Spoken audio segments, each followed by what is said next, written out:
नमस्कार दर्शक बंधु चलतु नजर पकाइबा आज सकाळ केतोटी गुरुत्वपूर्ण खबर उपरे भिडियोटी को शेष पर्यंत देखा मोर अनुरोध। चलतु आज सकाळ खबर उपरे नजर पकाइबा।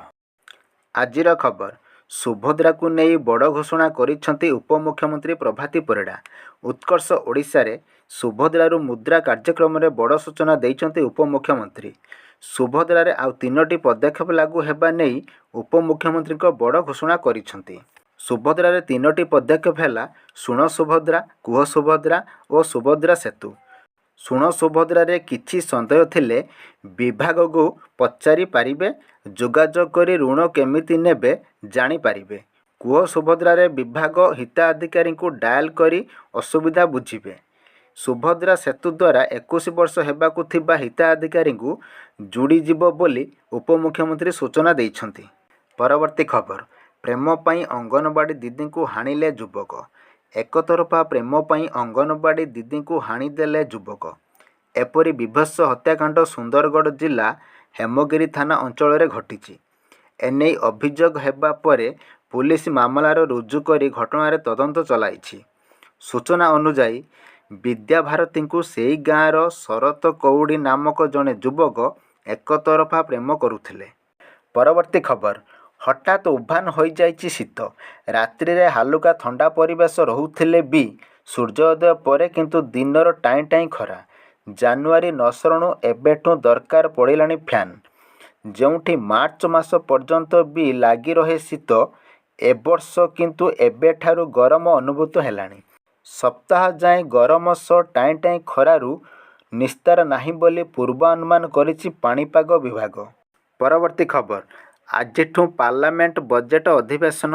राष्ट्रपति संबोधन रे आरंभ हेबो बजेट अधिवेशन। उभय गृह को संबोधन करिवे राष्ट्रपति द्रौपदी मुर्मू। 2025-26 आर्थिक वर्ष पई आसीबो व्ययरात। फेब्रुआरी पहिला रे अर्थमंत्री निर्मला सीताराम संसद रे बजेट आगत करिवे। लगातार भावे यह तांकर अष्टम बजेट उपस्थापना हेबो। परवर्ती खबर राज्य रास्तार गर्जिले हजार हजार महिला। दीर्घ दिन धरी राज्य रे विभिन्न जिले में जीविका मिशन और ईसीर महिला माने पंचायत स्तर में काम करुछंती। हेले सरकार परिवर्तन हेबा परे निज चाकरी को नहीं चिंतार जीविका मिशन और ईसीर महिला माने कलाहांडी जिलार कार्यरत 6000 महिला गतकाली आंदोलन करिछंती।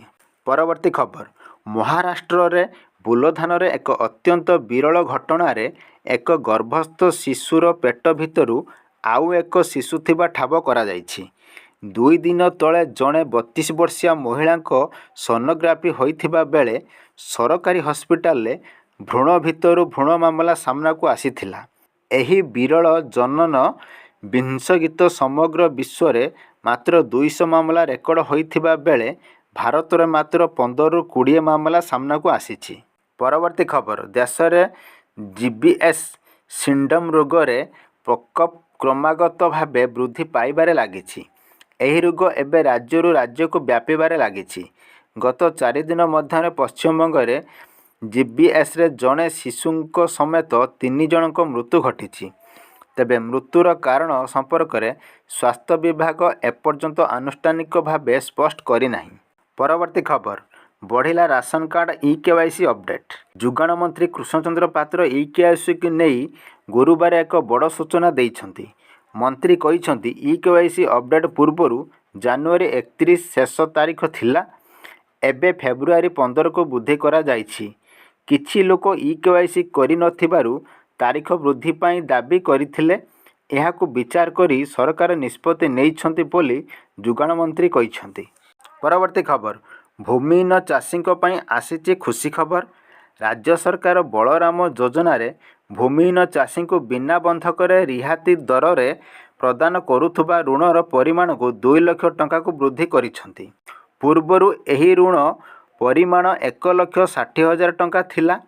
भारतीय रिजर्व बैंक रो नुआ निर्देशनामा परे राज्य कृषि विभाग पक्षरु गतकाली बलराम योजना रे हिताधिकारी को देउथुबा ऋण परिमाण को 2 लाख टंका को वृद्धि करा जाइछि।